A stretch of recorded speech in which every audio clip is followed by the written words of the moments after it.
dance para po sa gaganapin ng Teacher's Day noong October 3 po yan nangyari. Tama po.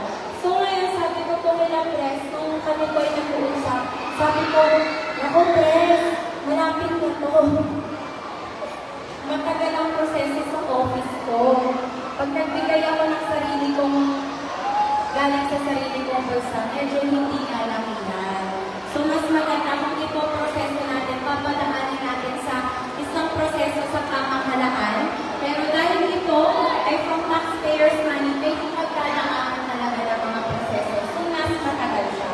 So sabi ko sa kanya, Pres, pati kay Teacher GT, thank you so much po. Sabi ko, Teacher, baka po pwede, meron po sa akin nakikipartner na isang company na magbibigay po ng mga fan para sa students. Actually, ang kanila mong identified beneficiaries, mga students po talaga.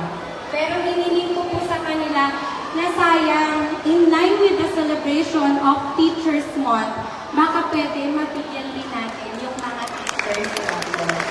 So, at coordinated with Teacher Chiki, kinuha ko po yung data ng ating mga teachers at dahil marami naman po yung biyaya na dumating sa atin sa Tunasan National High School, sinabi ko po na baka pwede na natin isama ang ating mga non-teaching staff. Asan po ang ating mga non-teaching staff na makakatanggap rin po ngayong araw na ito ng regalo. So, ako po ay lubos na nagpapasalamat dahil ito pong araw na ito ay hindi po manisa sa katuparan kung hindi po sa pagiging accommodating po ng Tunasan National High School sa pamumuna po ng inyong SPTA officers, President Chito, palakpakan po natin.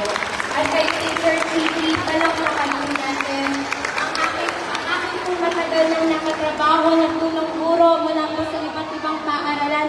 Sayang wala po siya ngayon dito, si Principal Ma'am Viloria. Thank you so much po. Kay Sir Delphine, kay Sir William, sa bawat isa po sa inyo, maraming pong salamat. Pangalawa, gusto ko pong pasalamatan yung mga aking pong mga staff. Thank you so much po ang aking pong partner sa pagbibigay ko ng isang may pusong public service dito sa Muntinlupa. Kahit minsan hinangarap ko po sila kasi short notice, mabilisan, kailangan nandito na yung tarpaulin, nandito na lahat, please coordinate with the schools. Pero ito po ay amin pong naigawa with a very limited time dahil rin po yan sa tulong nila. Maraming pong salamat sa inyo, Office of the Vice Minister. And of course, sa huli po ay gusto ko pong pasalamatan. Siyempre, hindi po mangyayari ang ating programa ngayong araw na ito without our partner, Jisoo Life. Tama ba? Jisoo Life. Jisoo Life, Philippines, palakpakan po natin. Sila po ay nagbigay sa atin ng 900 portable fan ngayong araw na ito. Nung narinig kong anak ko na magbibigay ang Jisoo Life, Mami, naman yan. Talagang Jisoo Life. At gusto kong pasalamatan ang Jisoo Life. Why? With their innovation, with their technology, aminin man natin o hindi, mas naging convenient ang ating mga buhay. Why? Unang-unang kong nakita ang Jisoo Life noong eleksyon. Lahat ng nakapila at bumoboto, may dala-dala pong Jisoo Life. At kung wala yung Jisoo Life na yan, baka maiinit ang ulo ng mga tao doon pa lang sa pila ng botohan. At alam nyo naman, pag tuwing botohan, ayoko ng pumoto, mainit. Pero ngayon, masisipag, lumabas ang lahat. Bakit? Kay Jisoo Life sila na matatanggap. May madadala silang Jisoo Life. That will make their experience more convenient and comfortable.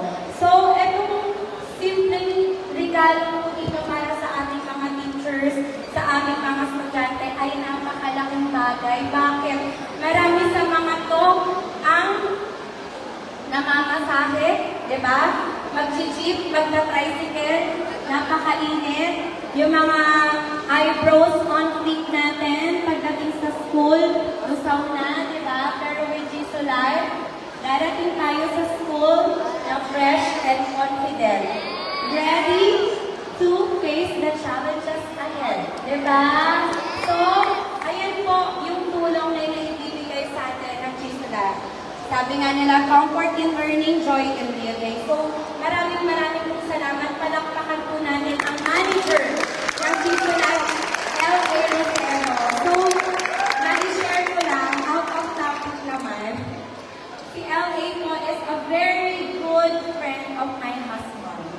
So, wala pa siya sa Gisela Life. Nasa Acer pa lang siya noon, tama L.A. With Jeff. Friend ko na po yan.